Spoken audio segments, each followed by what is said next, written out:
Hailura dulu berdiri tahun 2021, dilatar belakangi karena adanya COVID. Kami sekeluarga kena COVID-19 varian Delta. Waktu itu dua rumah ya, rumah kami dan rumah Om itu kena COVID Delta. Dan yang paling parah itu Om, itu sampai nggak bisa makan, akhirnya hanya bisa makan lidah buaya dan madu.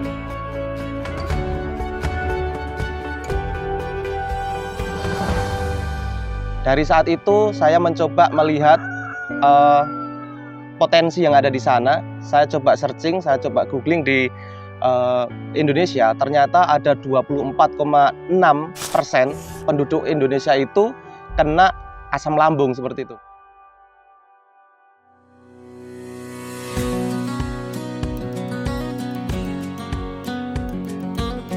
Halo, nama saya Angga Dwi Laksono. Saya selaku owner Hailura. Saya alumni Kartografi dan Penginderaan Jauh Fakultas Geografi UGM, sehingga saya banyak bekerja di bidang pemetaan. Dalam persiapan lahannya, saya memanfaatkan drone untuk pemetaan lahan awal. Di mana pemetaan lahan awal ini saya tujukan supaya dalam penanaman lidah buaya itu dari sisi budidaya dia baik dan dari sisi penataan untuk wisata edukasi juga baik. Lidah buaya mulai ditanam dari bibit sampai dia siap panen itu membutuhkan waktu kurang lebih 10 bulan sampai 12 bulan. Selama proses penanaman ini kita butuh merawat lidah buaya ini supaya tumbuh dengan baik. Ada 3 syarat yang memang selalu kita terapkan supaya lidah buaya ini tumbuh dengan baik. Yang pertama, dia harus cukup air. Yang kedua, kita harus membatasi jumlah anakan atau bibit yang tumbuh di sana, sehingga kita fokusnya ke pembesaran induk.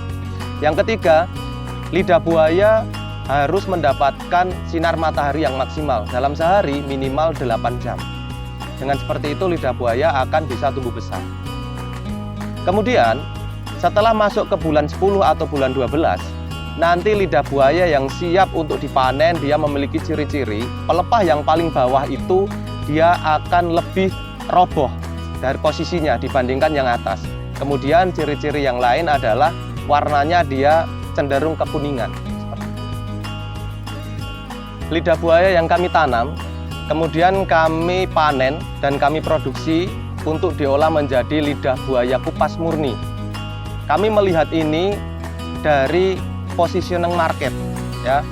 Jadi kita melihat selama ini lidah buaya hanya diolah menjadi produk makanan dan minuman untuk cemilan. Padahal lidah buaya itu punya manfaat besar. Dari sisi manfaat itulah yang kita pertahankan, sehingga cukup untuk dibuat lidah buaya kupas murni untuk mendapatkan hasil yang lebih tinggi dibandingkan produk-produk lainnya. Selain itu, kami juga melihat generasi saat ini itu rela membeli mahal untuk tidak mau repot. Nah, itulah dari sisi bisnis yang saya kembangkan supaya kita bekerjanya sedikit tapi untungnya besar.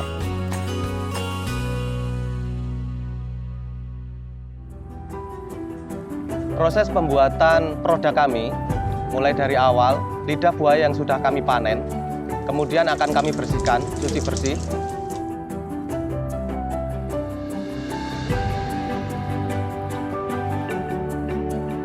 Kemudian kita kupas kulitnya. Setelah itu kita potong-potong dadu untuk dagingnya. Nah, yang perlu diwaspadai adalah zat latek atau zat kuning yang ada di sini supaya tidak terkonsumsi. Maka kita lakukan untuk pencucian sampai bersih. Setelah itu kita lakukan perendaman selama semalam. Setelah semalaman direndam, setelah itu kita tiriskan dan kita rebus sebelum kita packing. Fungsi perebusan ini untuk membunuh mikroba supaya nanti ketika pendistribusian kepada pembeli itu terminimalisir atau minimal dia expirednya lebih panjang seperti itu. Nah, produk jadinya nanti kita jual di marketplace.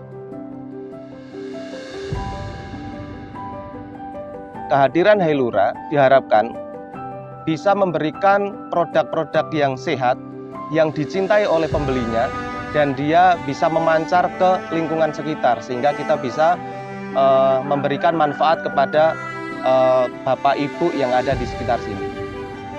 Menurut saya dunia pertanian adalah dunia yang sangat menjanjikan, karena selama ada kehidupan pasti pertanian akan selalu ada. Lidah buaya adalah contoh tanaman yang sangat sederhana, sangat remeh, bahkan dia bisa tumbuh liar, tapi ternyata banyak mengandung manfaat. Bahkan ini bisa menjadi pekerjaan utama kita. Untuk teman-teman muda, jangan malu dan jangan bermalas-malasan, segera coba untuk melihat potensi yang ada di sekitar teman-teman semua. Apapun itu, coba kembangkan dan kolaborasikan dengan teknologi saat ini. Pasti semuanya nanti akan bisa menjadikan rezeki untuk kita semua. Paham